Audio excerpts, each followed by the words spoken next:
오늘 하나님께서 우리에게 주시는 말씀은 골로새서 1장 15절에서 23절 말씀입니다. 그 아들은 보이지 않는 하나님의 형상이시요 모든 피조물보다 먼저 나신 분이십니다. 만물이 그분 안에서 창조되었습니다. 하늘에 있는 것들과 땅에 있는 것들, 보이는 것들과 보이지 않는 것들, 왕권이나 주권이나 권력이나 권세나 할 것 없이 모든 것이 그분으로 말미암아 창조되었고 그분을 위하여 창조되었습니다. 그분은 만물보다 먼저 계시고 만물은 그분 안에서 존속합니다. 그분은 교회라는 몸의 머리이십니다. 그는 근원이시며 죽은 사람들 가운데서 제일 먼저 살아나신 분이십니다. 이는 그분이 만물 가운데서 으뜸이 되시기 위함입니다.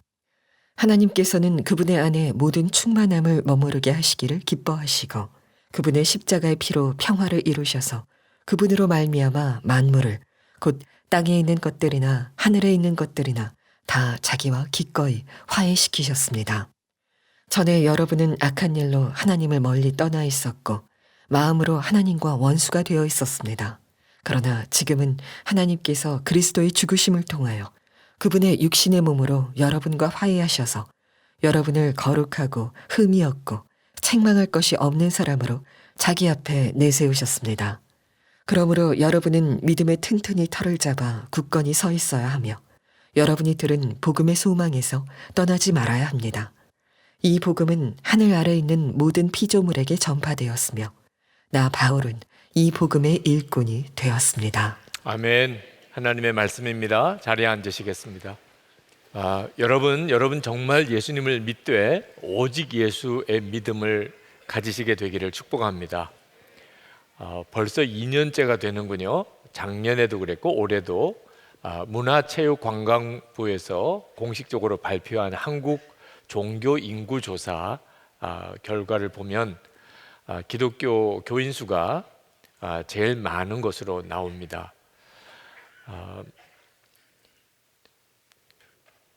가장 젊은 종교 40대 이하로 보면 앞으로도 계속 기독교 인구가 제일 많을 거라고 그렇게 분석이 됩니다.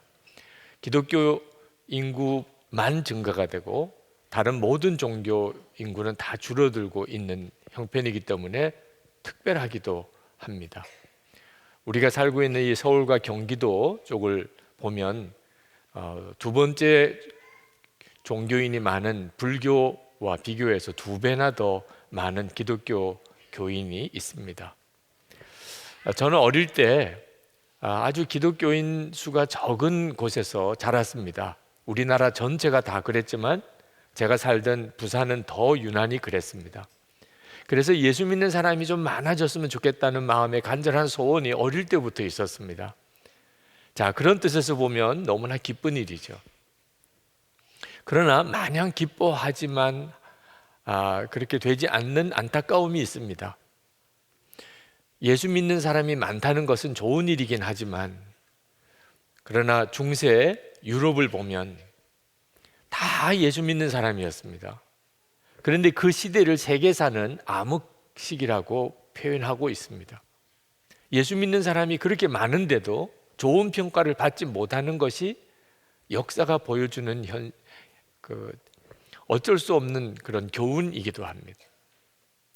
자, 우리에게 있어서 중요한 것은 예수 믿는 사람의 수가 아니고 예수를 잘 믿는 사람의 수입니다. 여기 계신 여러분들은 다 예수님을 믿으시는 분이죠. 네, 여러분 중에 예수를 잘 믿으시는 분은 몇 분이나 되실까요? 오직 예수라고 표현한 것은 예수를 잘 믿는 사람이 되자 그런 뜻입니다. 사도 바울이 골로새 교회 교인들에게 이 골로새서를 쓴 것은 오직 예수의 믿음을 가지고 살라는 것입니다. 사도 바울이 이렇게 권한 것은 그 골로새 교회의 이단들이 아주 무섭게 성도들을 흔들고 있었기 때문입니다. 이단들이 주장하는 것은 아주 간단합니다. 예수님만 믿어서는 부족하다는 겁니다. 예수 믿는 건 좋은데 예수님만 믿어서는 부족하다. 아주 깊은 신비한 영적인 지혜도 있어서 그것도 알아야 되고 구약의 율법도 지키고 그리고 날도 지키고 음식 먹는 것에 대한 규정도 지키고 그리고 할례도 받고 그리고 어떤 고행이나 수행을 통해서 영성 훈련도 해야 된다. 그런 게 다 필요하다. 영성을 얻으려면 그렇게 해야 된다. 얼핏 일리가 있는 말씀 같잖아요. 네. 여러분들 중에도 꼭 예수만 믿어야 돼. 다른 종교나 철학에도 좋은 말씀도 많던데 그런 생각하시는 분도 있으실 겁니다. 이유는 하나입니다. 그런 생각을 하게 되는 이유는 예수님을 모르는 겁니다. 예수님이 실제로 어떤 분이신지 아직 모르니까, 그러니까 예수만 믿어서는 부족하고 예수님 말고도 그럴듯하게 들리는 좋은 말씀들이 많다는 생각을 하게 되는 겁니다. 교인들이 교회에 조금 다니게 되면 금방 예수님에 대해서는 다 아는 줄로 착각에 빠집니다. 예수님 나도 알아 이렇게 되는 거죠. 대전에 있는 어느 장로님 이야기를 제가 들었습니다. 그 장로님은 중학교 교사이십니다. 어느 날 중학교 2학년 제자가 찾아와서 전도를 하더랍니다. 내가 장로야. 그랬더니 알고 왔다는 거예요. 장로님이신 줄 알고 전도를 왔다는 겁니다. 어이가 없어서 너 어떻게 나에게 전도를 하려고 그러냐. 알고 보니까 신천지에 빠져있는 아이들이에요. 신천지에서 배운 교리를 가지고 우리 장로님이 이걸 모를 거야. 장로님은 아주 타락한 교회에 지금 소속되어 있으니 내가 사랑하는 우리 선생님을 구원해야 되겠다. 그런 사명감을 가지고 온 거예요. 장로님이 하도 어이가 없어서 너 그러면 너가 말하려고 하는 것을 한번 써서 나에게 달라고 그랬어요. 그랬더니 그렇게 하겠다고 하더래요. 그래서 A4 용지를 주었더니 한 장 더 달라고 그러고 또 더 달라고 그러고 넉 장을 쓰더랍니다. 깜짝 놀랐대요. 그래서 섬기는 교회에 주일에 와서 중등부 아이들을 만났습니다. 그리고 중등부 아이들에게 너는 왜 예수를 믿어야 되는지, 도대체 예수님이 어떤 분이길래 그렇게 예수를 믿어야 되는지 한번 써봐라 그랬어요. 그랬더니 한 서너 줄 쓰는 아이도 힘들더래요. 여러분 같으면 여러분 몇 장쯤 쓸 것 같습니까? 예수님을 왜 믿어야 되는지, 도대체 예수님은 누구신지 여러분은 얼만큼 알고 계시나요? 우리가 예수님에 대해서 너무 형편없이 잘 모르기 때문에 이단에게 자꾸 휘둘리는 겁니다. 오직 예수는 광신자가 되라는 말 아닙니다. 이 오직이라고 붙이는 것 자체가 문제가 되는 게 아닙니다. 대상을 어떤 대상에게 붙이느냐가 문제인 거죠. 여러분, 오직 남편, 오직 아내, 그게 문제입니까? 안 그러니까 문제인 거죠. 남편의 입장에서는 오직 아내여야 하고 아내 입장에서는 오직 남편이어야죠. 그게 안 되니까 문제 아닙니까? 거짓신이나 우상에게 오직이라고 붙이면 그건 망하는 길이죠. 돈이나 성공에 오직 돈, 오직 성공, 그러면 주변 사람들까지 다 어려워지는 거죠. 대상이 어떤 대상이냐에 따라 다른 거예요. 예수님은 하나님이시고 만왕의 왕이십니다. 그러니 예수님을 믿어도 오직 예수로 믿어야 복이 있는 거죠. 정말 잘 사는 길이 그 길인 것입니다. 하나님께서 이스라엘 백성들에게 하나님을 믿게 하시는데 그냥 믿는 것도 하나님은 성에 안 차셨어요. 신명기 6장 4절 5절에 보면 이스라엘아 들으라, 우리 하나님 여호와는 오직 유일한 여호와시니 너는 마음을 다하고 뜻을 다하고 힘을 다하여 내 하나님 여호와를 사랑하라. 이게 오직 하나님 아닙니까? 오직 마음을 다하고 뜻을 다하고 힘을 다하여 하나님을 사랑하라. 그렇게 하나님을 믿으라는 겁니다. 왜 그렇게 말씀하시죠? 그 삶이 복이 있는 삶이니까. 신명기 28장 3절에 성읍에서도 복을 받고 들에서도 복을 받을 것이며 내 몸의 자녀와 내 토지의 소산과 내 짐승의 새끼와 소와 양의 새끼가 복을 받을 것이며 내 광주리와 떡반죽 그릇이 복을 받을 것이며 내가 들어와도 복을 받고 나가도 복을 받을 것이니라. 나는 그런 복을 못 받았는데, 그렇게 말하지 말고 정말 마음과 뜻과 성품, 힘을 다하여 내가 하나님을 사랑하고 있는가? 정말 오직 예수의 믿음으로 내가 예수님을 믿고 있는지를 먼저 점검하셔야 하는 겁니다. 도대체 예수님이 어떤 분이시길래 이렇게 오직 예수여야 한다는 것인가? 사도 바울이 예수님이 어떤 분이신가에 대하여 이어서 말씀을 하십니다. 한마디로 말하면 첫 번째로 예수님은 하나님이시라는, 창조주 하나님과 동일하신 분이라는. 15절 16절에 그 아들은 보이지 않는 하나님의 형상이시오 모든 피조물보다 먼저 나신 분이십니다. 만물이 그분 안에서 창조되었습니다. 놀라운 말씀입니다. 예수님은 창조주 하나님이십니다. 그래서 하늘에 있는 것들과 땅에 있는 것들, 보이는 것들과 보이지 않는 것들, 왕권이나 주권이나 권력이나 권세나 할 것 없이 모든 것이 그분으로 말미암아 창조되었고 그분을 위하여 창조되었습니다. 그분은 만물보다 먼저 계시고 만물은 그분 안에서 존속합니다. 예수님이 바로 이분이십니다.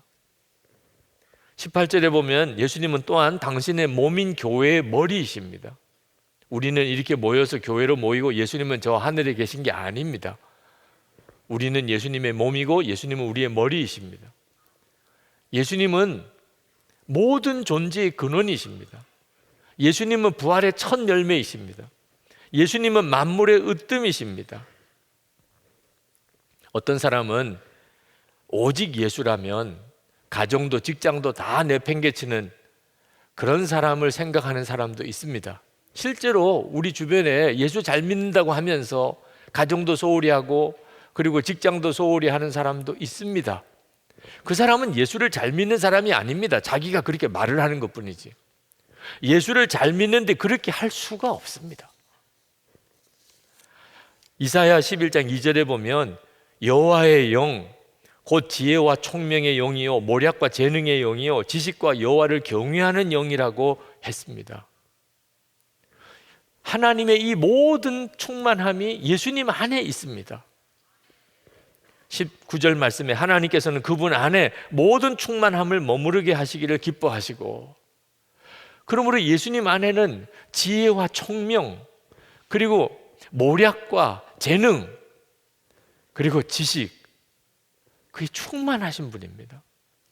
그러므로 우리가 오직 예수의 믿음으로 살게 되면 우리의 삶이 지혜롭고 총명한 삶이 되는 겁니다. 재능이 있는 삶이 되는 겁니다. 별 볼 일 없는 것 같은 두 사람이 만나서 가정을 꾸렸는데 얼마나 천국 같은 가정을 이루고 사는지, 아주 하찮은 일을 하는 것 같은데 얼마나 아름다운 기업을 만들어내는지. 왜? 예수님 안에서는 하나님의 지혜와 총명함과 지식과 모략과 재능이 충만하신 분이시기 때문에 그렇습니다. 삶이 반듯해지고 가정과 일터가 놀랍게 일어나게 됩니다. 부패한 나라들에 가보면 대부분 미신이 강합니다. 미신이 뭡니까? 귀신에게 재물을 바치고 복을 구하는 것입니다. 다시 말하면 귀신에게 뇌물을 쓰는 거예요. 자, 자기가 섬기는 귀신이 뇌물을 받는 신입니다. 그러니까 그 사회에는 뇌물을 주고 받는 게 특별한 죄책감이 없습니다. 뇌물을 안 주면 사람이 매정한 인정머리 없는 사람처럼 취급을 합니다. 그런데 신명기 10장 17절에 보면 하나님은 뇌물을 받지 않는 신이라고 나옵니다.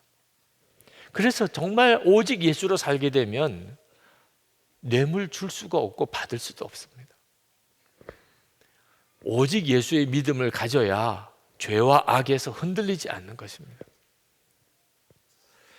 뿐만 아니라 예수님은 하나님과 우리를 화해시키신 분입니다. 20절에 보면 그분의 십자가의 피로 평화를 이루셔서 그분으로 말미암아 만물을, 곧 땅에 있는 것들이나 하늘에 있는 것들이나 다 자기와 기꺼이 화해시키셨습니다. 예수님은 저와 여러분을 위해서 십자가에 피 흘려 죽으신 분입니다. 왜 그렇게 하셨을까요? 우리의 죄를 속죄하려고. 그것뿐일까요? 하나님과 화해하게 하려고 하신 거예요. 여러분, 이 속죄와 화해는 차이가 있습니다. 어떤 사람을 내가 그 사람이 잘못한 거 속죄한다, 용서한다. 그러나 만나기는 싫다. 그런 사람들도 있잖아요.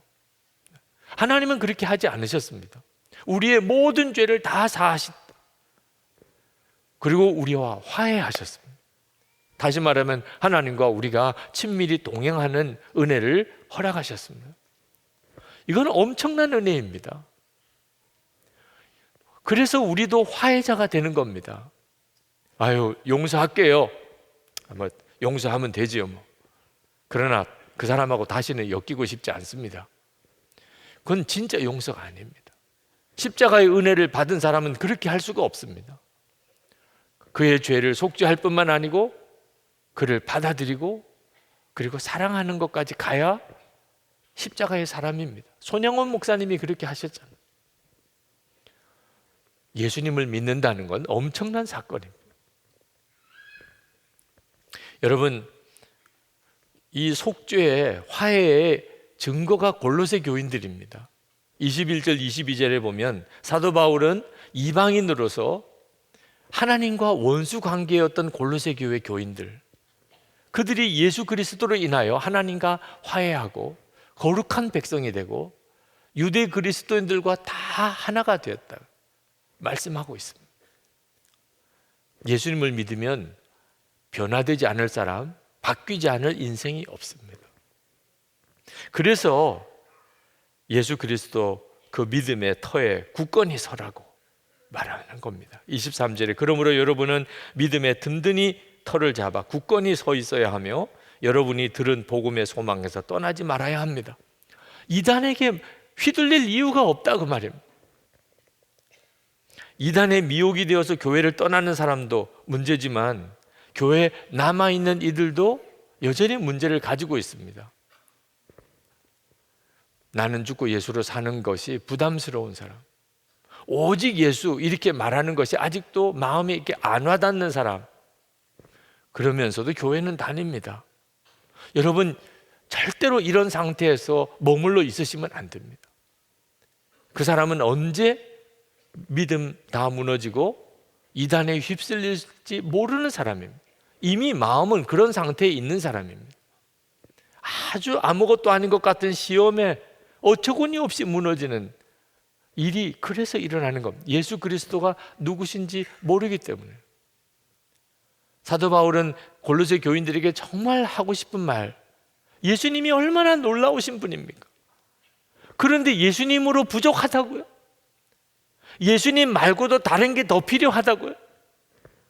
사도 바울에게 있어서는 정말 가슴이 터질 만한 안타까운 마음이죠. 요즘 결혼하지 않는 청년들이 아주 많아졌습니다. 왜 그럴까요? 결혼해서 사는 것이 힘들다고 다 알고 있기 때문에 그래요. 전에는 모르고 막 결혼했는데 이제는 결혼해서 사는 게 얼마나 힘든가를 청년들도 다 압니다. 그래서 결혼하기 싫다는 거죠.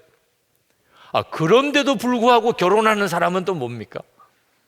결혼하는 게 얼마나 힘든지, 결혼해서 사는 게 얼마나 힘든지 몰라서 그렇게 그들이 결혼하는 겁니까? 뻔연히 다 아는데도 결혼하는 사람이 있습니다. 이유는 사랑하는 사람이 생겼기 때문에 그렇습니다. 사랑하는 사람이 생기고 나니까 결혼하고 나면 이런 어려움 저런 일들도 다 있는 걸 알고도 오히려 그게 기쁩니다. 정말 신비한 일이죠. 어제도 결혼식 주례를 했는데 우리 젊은이 교회 자매가 미국 교포 청년과 결혼해서 이제 결혼식 끝나고 나면 미국으로 이제 시집을 가는 겁니다. 여러분, 부모 떠나서 살던 곳 떠나서 먼 외국으로 그렇게 시집 가는 그 심정이 얼마나 힘들겠습니까? 그런데 그 자매는 그냥 계속 싱글벙글. 그 어머니는 우시고. 어떻게 이런 일이 일어날 수 있습니까? 사랑하는 사람이 생겼기 때문에. 사랑하는 사람 따라가는 거니까. 그러니까 기쁜 거죠. 여러분, 예수님을 아는 사람은 주님 따라가는 일이 아무것도 아닙니다. 미국 가는 것뿐만 아니고 선교지 간다 그래도 남편 따라가는 아내 선교사님이 계십니다. 어디로 가느냐가 중요한 게 아니고 누구랑 가느냐가 중요한 거예요. 예수님을 정말 알고 나면 그분은 만왕의 왕이신, 그분은 창조주 하나님이십니다. 그분은 만물 위의 으뜸이십니다. 그분은 교회의 머리이십니다. 그는 부활의 첫 열매이십니다. 그는 모든 인류의 구주이시고, 그리고 나를 위해서 십자가에 죽으신 분이십니다. 그 예수님을 알면 알수록 나는 죽고 예수로 산다, 이건 할렐루야입니다. 예수님으로 살기 위해서 내가 죽는 것은 이건 너무 기쁜 일입니다. 오직 예수, 그건 당연한 일입니다. 예수님을 알고 주님을 더 알아갈수록 그건 너무나 당연한 일이고 기쁜 일이고 가장 큰 은혜고 가장 큰 복입니다. 여러분 중에 아직도 오직 예수가 안 되시는 분, 나는 죽고 예수로 산다는 게 여전히 힘들게 느껴지시는 분은 예수님에 대해서 갈망을 가지고 한번 배워보시기 바랍니다. 예수님이 도대체 누구신가? 사도 바울은 오늘 23절 말씀 하반절에 나 바울은 이 복음의 일꾼이 되었습니다 라고 말했는데, 이 복음의 일꾼이라는 말은 순교자가 됐다는 뜻입니다. 그때 당시에 복음의 일꾼이 되려면 순교를 각오해야 됩니다. 주님이 얼마나 좋았으면 순교의 길도 가는 겁니까? 예수님을 알면 정결한 삶을 살려고 합니다. 왜? 주님이 정결하신 분이니까. 예수님을 알면 좀 힘들고 어려워도 정직하게 살려고 합니다. 주님이 정직하신 분이시니까. 예수님을 알고 나면, 그러면 힘들게 느껴져도 용서하려고 하고 사랑하려고 합니다. 예수님이 바로 그분이시니까. 여러분, 왜 마귀가 예수라고 하는 말 자체를 못하도록 그렇게 싫어하는 줄 아십니까? 지금도 이 땅에 수많은 나라가 예수라는 말을 못하게 합니다. 예수라고 하는 말을 하면 감옥에 가는 나라가 많습니다. 도대체 이게 왜 뒷가닥이죠? 그 예수라고 하는 이름 자체가 도대체 뭐길래? 예수라고 하는 말을 아주 쉽게 할 수 있는 나라들은 또 예수라고 하는 말이 거의 욕같이 쓰입니다. Jesus. 욕같이 사용되는 거예요. 마귀가 너무나 강교한 거죠. 예수라고 하는 그 이름을 완전히 훼손시켜버려요. 급한 일, 당황스러운 일, 난감한 일, 거의 막 흥분해서 화가 날 때 지저스라고 하는 이름을 쓰게 하면 안 돼요. 근데 여러분, 그 배우를 알아야 하는 거예요. 도대체 예수라고 하는 이름이 무엇이길래 마귀가 이토록 예수라는 말을 하지도 못하고 듣지도 못하게 하고, 만약에 예수라는 말을 하면 거의 욕처럼 쓰게 만들까요? 우리가 예수님에 대해서 전혀 모르게 하고 싶은 거예요. 마귀가 원하는 거예요. 그러니 여러분, 정신 차려야 하지요. 내가 아직도 오직 예수가 안 된다면 예수님을 더 알아야 하는 거죠. 내가 예수님에 대해서 더 알아야 되겠다, 그런 마음 가져야 하잖아요. 어떤 분이 저에게, 목사님, 예수님이라면 목사님이 전문이시잖아요. 목사님이 더 많이 연구하셔서 우리에게 말씀을 전해주시면 되잖아요. 우리가 연구할 게 뭐 있어요? 아니, 남에게 맡길 일이 따로 있지. 아니, 정말 정신 똑바로 차려야죠. 남에게 맡길 일이 따로 있지, 예수님을 아는 것에 대해서 누가 전문가가 따로 있습니까? 여러분 자신이 전문가여야죠. 예수님, 그러면 여러분 자신이 가장 많이 아는 사람 되어야죠. 영국의 기독교 저술가였던 체스터턴이 평범하고 기본적인 인간의 활동마저도 전문가들의 독점에 가는 경향에 대하여 이렇게 지적했습니다.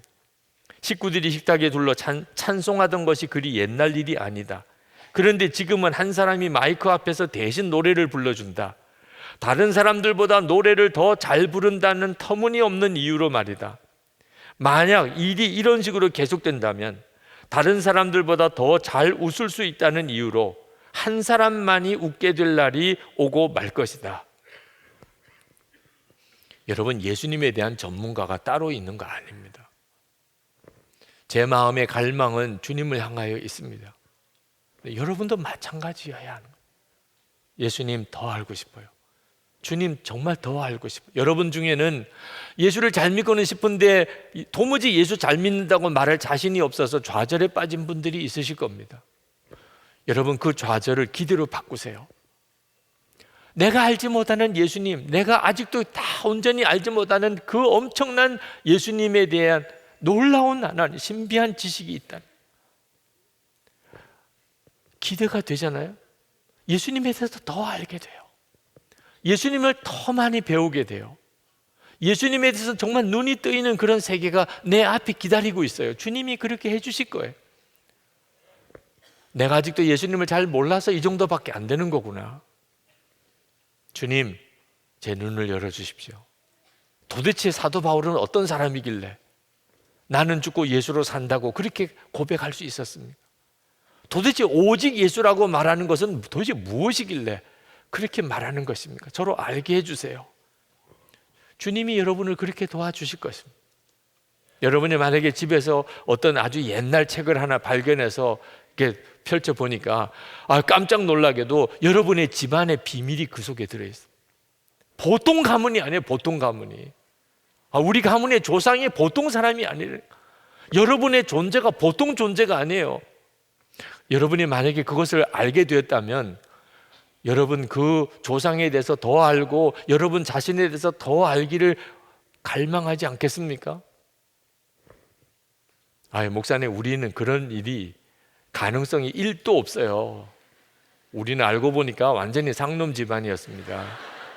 좋아요. 여러분의 집안이 상놈 집안이어서도 좋아요. 육신적으로는 뭐 그런 일이 일어날 일이 전혀 없어도 영적으로는 완전히 달라요. 영적으로는 완전히 여러분 100%예요. 하나님은 나의 아버지죠.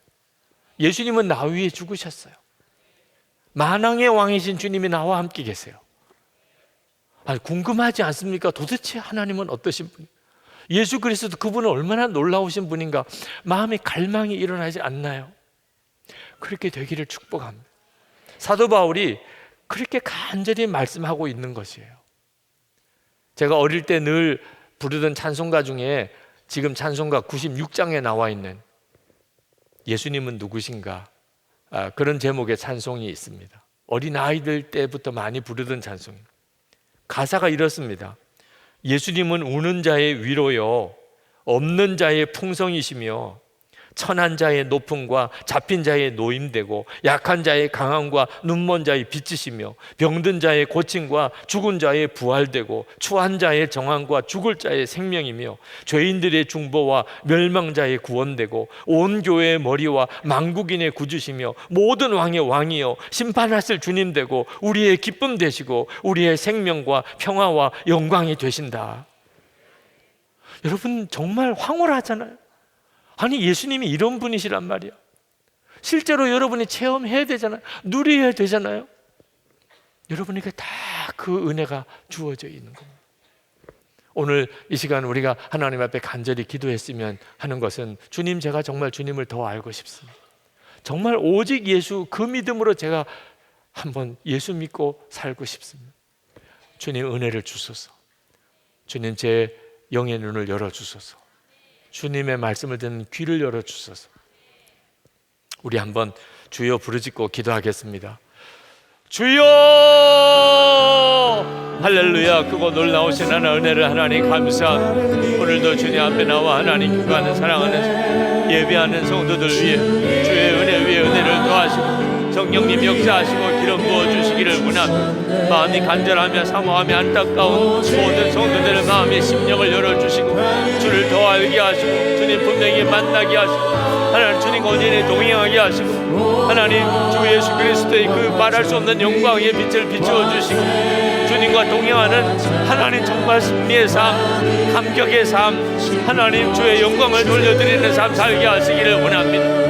아버지 하나님, 오늘도 주의 사랑하는 성도들에게 하나님 주의 성령께서 임하여 주셔서 깨닫게 하시고 사모하게 하시고 간절하게 하시고 주를 바라보는 눈이 분명하게 열리게 하시고 주님께로 더 분명히 나아가게 하시고 답답하고 하나님 무너진 것들이 다 회복되고 하나님의 놀라운 은혜에 소생함이 있게 하시고 하나님 기쁨과 감사와 감격이 넘치게 하여 주시기를 주님 간절히 소원합니다. 아버지 하나님의 손에 부탁합니다. 하나님의 놀라우신 능력에 맡겨드린 주의 놀라우신 하나님의 권능으로 들어주시고 역사하시고 충만하여 주시옵소서. 주님 감사합니다. 놀라우신 아버지 하나님, 은혜와 사랑이 많으신 하나님, 그저 평범하게 그렇게 예수 믿는 삶 이제는 완전히 청산하기를 원합니다. 또 너무나 놀라우신 주님, 도대체 주님이 어떠신 분이시기에 오직 예수로 살라 하나, 나는 죽고 예수로 사는 게 어째 복인가, 이제는 분명한 답을 얻게 되기를 원합니다.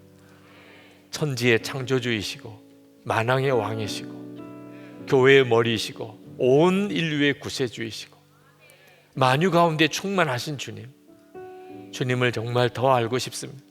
하나님, 주님의 더 깊은 은혜로 들어가기를 원합니다. 이 시간에 마음을 열고 주님 앞에 간절히 갈망하는 모든 성도들에게 주께서 친히 머리에 안수하시고 그 눈의 영안을 여시고 귀에 하나님 주의 손을 얹으셔서 주의 말씀 듣는 귀를 열어주셔서 마귀가 우리의 마음을 혼미하게 하여 그리스도의 복음의 영광의 빛을 보지 못하게 했던 것들이 다 회복되게 하여 주옵소서. 주님과 동행하는 놀라운 삶, 가정에서나 일터에서나 하나님 학교에서나 또 교회에서나 하나님 정말 주님과 동행하는 놀라운 삶 살게 하여 주시옵소서. 오늘도 하나님 앞에 나와 전심으로 예배하고 주님을 향한 뜨거운 사랑 마음을 담아 하나님 예물을 주님께 올려드립니다. 온전한 12일주를 드리고 감사의 예물을 드리고 선교헌금을 드리고 또 어려운 이들을 돕는 구제의 헌금을 드립니다.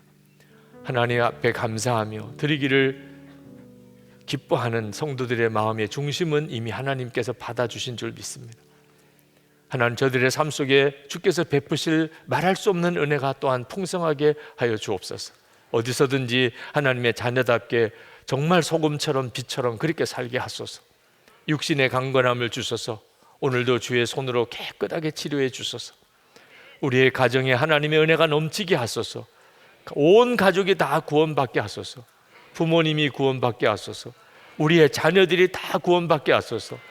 하나님 앞에 더욱 귀하게 쓰임받는 축복의 자녀들 되게 해주소서. 성도들의 기업에 주님 은혜 위에 은혜를 더하소서. 그저 먹고 입고 사는 정도가 아니고 베풀고 돕고 섬기고 하나님 주여 은혜의 정말 강과 같이 그렇게 살 수 있도록 힘을 주소서.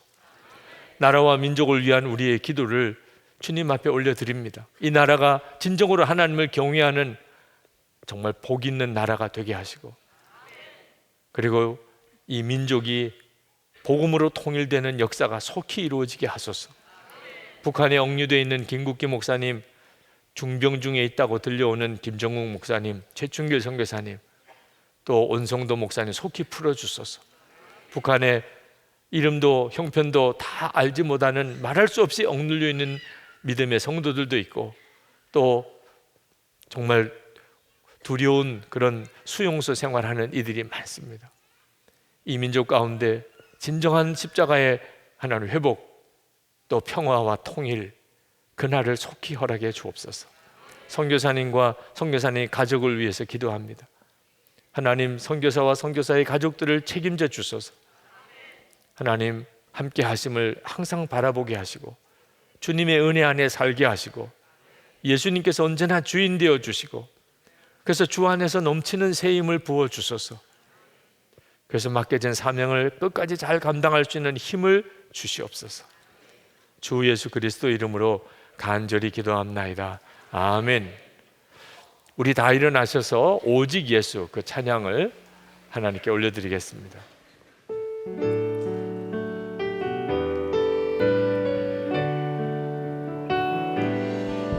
온 땅 위에 홀로 높으신 이름 하늘 위 높이 들리셨네. 온 땅 위에 홀로 높으신 이름 영광과 존귀와 찬양 드리세.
주 예수님의 은혜와 하나님의 사랑하심과